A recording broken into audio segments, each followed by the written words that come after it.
Hello, we're back in the IONIQ and we're going to do some tests of things that scare me, that if you have a car you might think, I wonder what happens if you do X or Y, and you probably don't want to try it on your own car. So I'm going to try it for you. So we're going to try some gear tests and some tests to do with the charging port in the IONIQ Electric. So first we'll test what happens if you try and change gear when you're in motion. So the IONIQ has a kind of drive-by-wire gear selector button system. So I'm fairly confident it won't do any harm, but it's reasonable to try it. I'm also going to try the electronic parking brake, which I'm less certain about. I've got a feeling that might have an emergency function. And then we're going to test three things to do with the charge port. So there are two emergency release cables related to the charge port. We'll try those to see what they do. And also I've noticed that there's a little gutter in the charge port to stop water accumulating. So we'll pour some water in the charge port and see what happens to it. Electrical efficiency. Zero tailpipe. Scary test number 1. Changing gears at speed.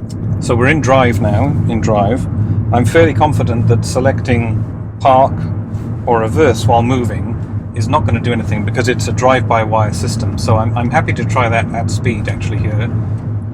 So now we'll select park. And it says shift to P after stopping. Okay, so one more time.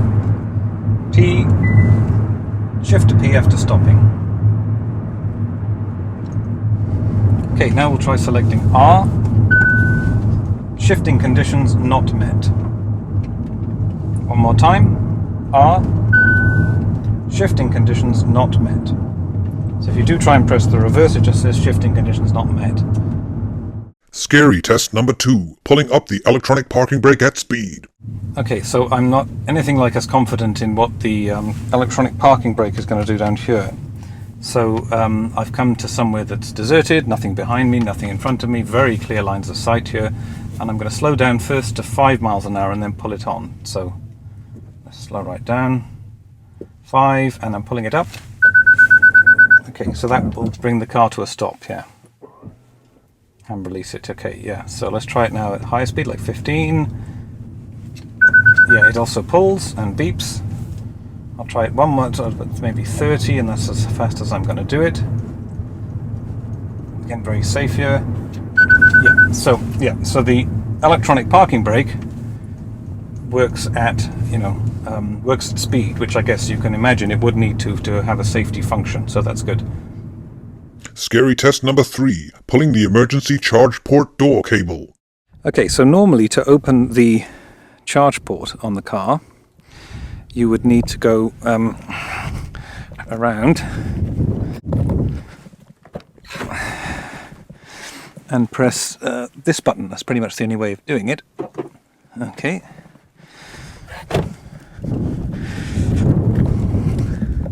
Then in the boot of the IONIQ, there's actually two separate kind of emergency cables under the cover. So let's see if I can.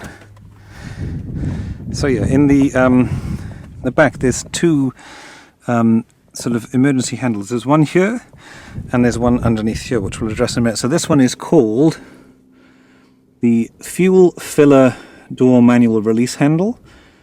So that's interesting. It has that's a petrol pump design on it. So it might be in the petrol versions as well. But let's see. This is for releasing it, I assume, when when power is filled and you can't do it. So let's see what it is. Okay, so it lifted off there's a Velcro on the bottom of it. It lifted off Velcro and it's kind of a wire. And let's see what happens when I pull it.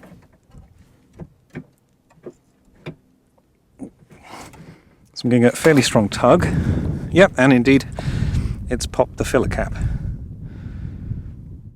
Scary test number 4. Pulling the emergency charge cable, release cable. The next test is more fiddly in that you do need a charging cable plugged in.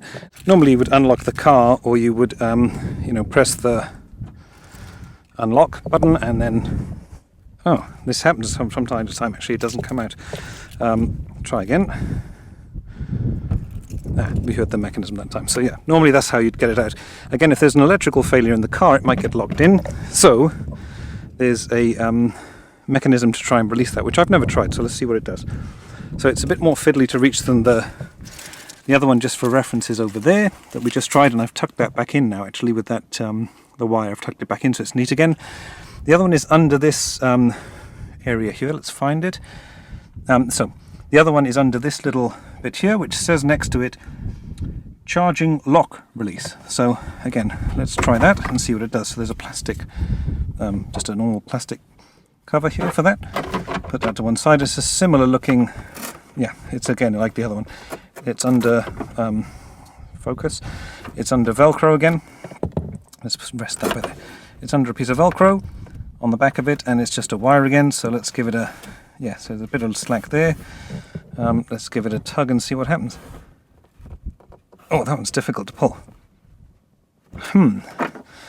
Okay, so I suspect the whole thing has to be pulled out to do that. So let's just give that a go.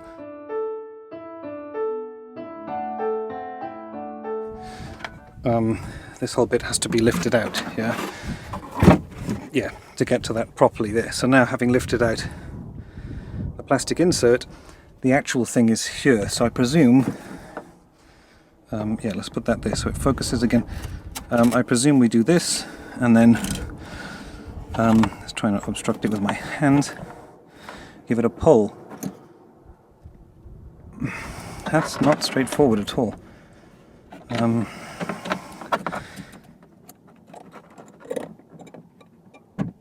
Yeah, that's done something. That's clicking there. Let's see if that's done anything. No, the charge thing is still locked into the car actually. So let's try it again. Yeah. Okay, so I'm pulling it fairly.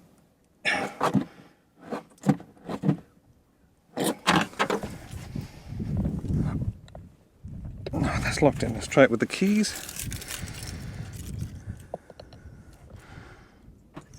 Yeah. Okay. Yeah, and then I heard it lock. Let's try it again. Again, the release. Thing in my hand. I'm going to pull it as hard as I can. I'm going to pull it as hard as I can. So there's definitely a click sound there, but doesn't seem to actually release it. So that's a bit of a negative result there. If someone knows what I'm doing wrong there, please let me know. Maybe you've got to sort of pull it as someone pulls on the charge cable. I don't know. That doesn't seem to work. Scary test number 5. Pouring water in the charge port drain. Okay, so yeah, recently looking at the charge port, I noticed that there was a there's a little drain in the bottom here. So it's kind of separate. If I take these out, 1, 2, it's kind of separate from the whole structure of those, but it's clearly there to stop, rain collecting in the charge port. So if I replace these now, yeah, well, let's just see where it goes, where the water goes, and how much it can take, and so on. Got some water here. This is just recycled tumble dryer water. So let's see what happens and where the water goes. So I'm pouring in quite a bit here. Yeah, that's more rain than you'd get, and it drains out.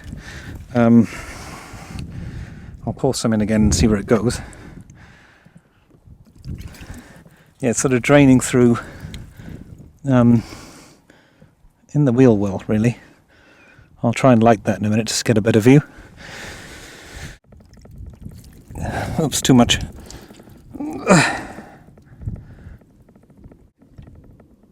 Ah, there we go. Saw it falling through that little crack. Yeah, so I'm actually doing a freeze frame here to show the blue line as it moves across. The water seems to come through all of that entire crack, actually, from left to right. The water tends to accumulate here when you've poured water in, and that's the bit that then means the charge port can freeze shut, unfortunately.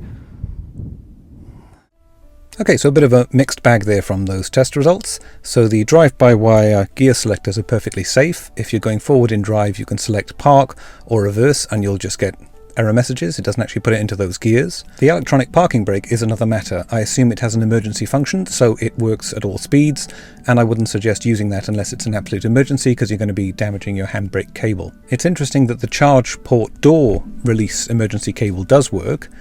So that would work if you lost power for any reason from the car, the 12-volt battery. I'm not sure exactly what it's meant to cover. But the emergency charge cable release I couldn't get to work. No matter how much I kind of tugged it, I could hear a clicking sound. It didn't seem to be unlocking the charge cable from the charge port to enable it to be lifted out. I still had to do the keys, and the sound there was a kind of electronic sound.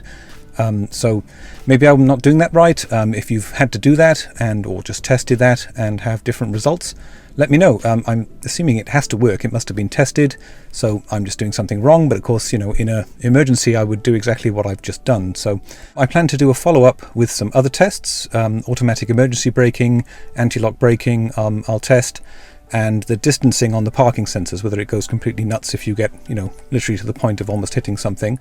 I'd appreciate any ideas about the automatic emergency braking testing. I've seen some online with people using polystyrene and the car just goes straight into them. I've seen some official tests, I think in Korea, where they have proper rigs on wheels set up. I don't want to damage the car. I don't want to set the airbag off. So if you have ideas, just share those with me, and I plan to do that in a future video. So thanks for watching. Please subscribe if you'd like to see more videos, and bye for now.